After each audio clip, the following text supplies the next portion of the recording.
मतदार भगिनींनो, बंधू भगिनींनो, मी तुम्हाला एकच विनंती करण्यात आलेलो आहे. ज्या पद्धतीने आपण जब बघतो झाड मोठा होतो त्याला जड असतं, त्याला डाळे असते, त्याला फूल येतं, त्या पद्धतीने या मतदारसंघात हिंदू आहे, मुस्लिम आहे, ख्रिश्चन आहे, शीख आहे.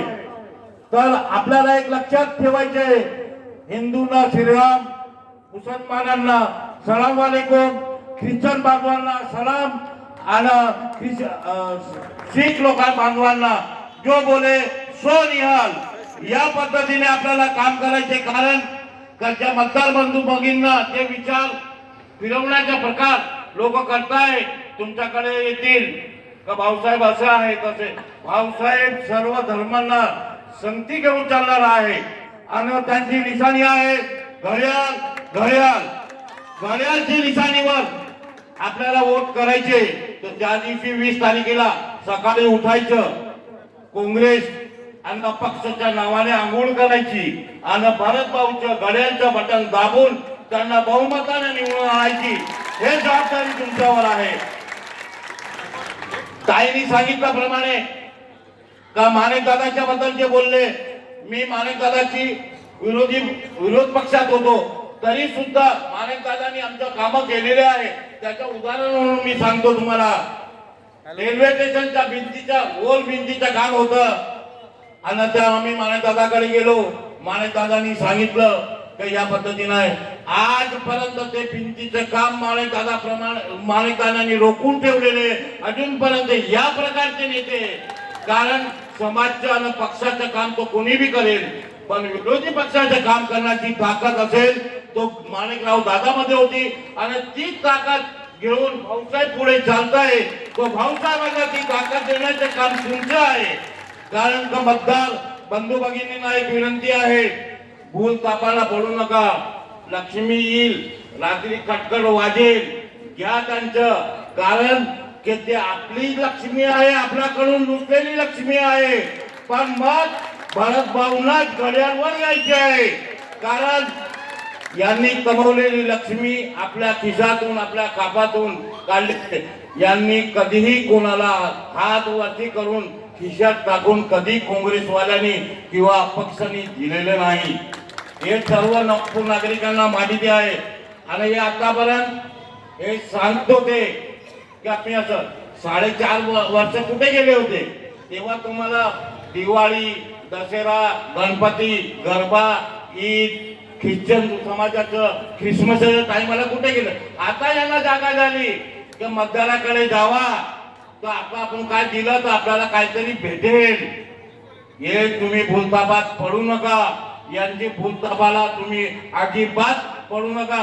कारण हे जे आता परत तुमच्याकडून मत घेतील आणि 4.5 वर्ष यांना आपल्याला शोधायला लागणार आहे, परत शोधायला लागेल. कारण या भूमिका जवळ आहे. भरत भाऊच्या घरी कोणी 5 पंटर नाही. भरत भाऊकडे गेले तुम्ही खुर्चीवर बसू शकता. भरत भाऊ लगेच तुम्हाला भेटायला येतील. यांना जर शोधायला या घरी असतील का त्या घरी असतील हे विचार करायची गरज आहे.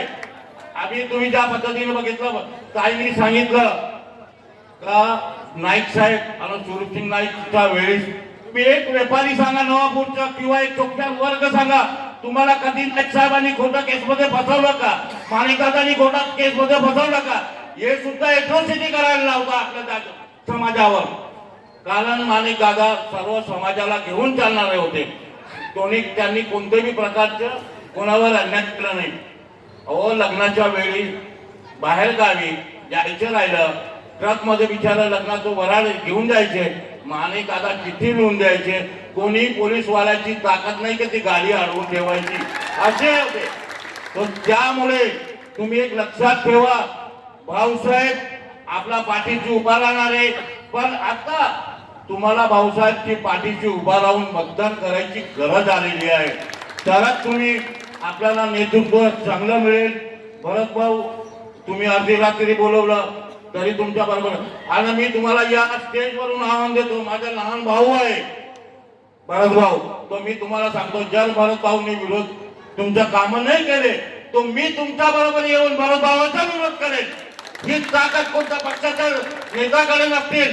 कारण का भरत भाऊला गरज तुम्हाला सांगायची गरज पडणार नाही, कारण भरत भाऊ माझे हे काम राहिलं. भरत भाऊ तुम्हाला विचारते, भाऊ तुझं काम झालं का नाही झालं, या पद्धतीनं आहे. त्याच्यामुळे 20 तारखेला सकाळी लवकर उठा.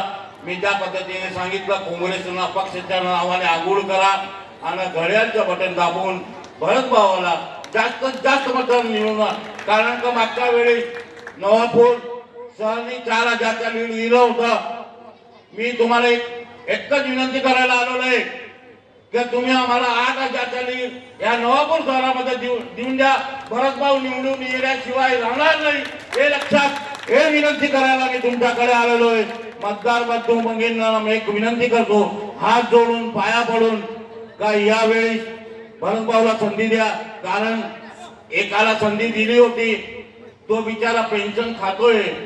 आज दुसरा आता आमदार होता, तो त्याला पेन्शन तो खाऊ द्या आणि भरत भाऊला निवडून आणून द्या, एवढीच विनंती करतो. जय हिंद, जय महाराष्ट्र.